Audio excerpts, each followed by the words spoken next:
पाऊस कुणवला काळूबाईचा लखलखला डोंगर, यात्रा भरते दरवर्षाची गजबजलं मांढर.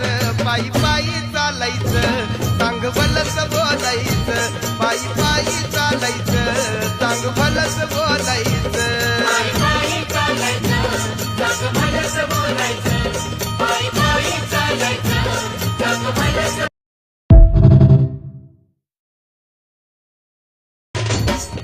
पाऊस कुणवला काळूबाईचा लखलखला डोंगर, यात्रा भरते दरवर्षाची गजबजलं मांढर. पायी पायी चालायचं सांग भलस बोलायचं,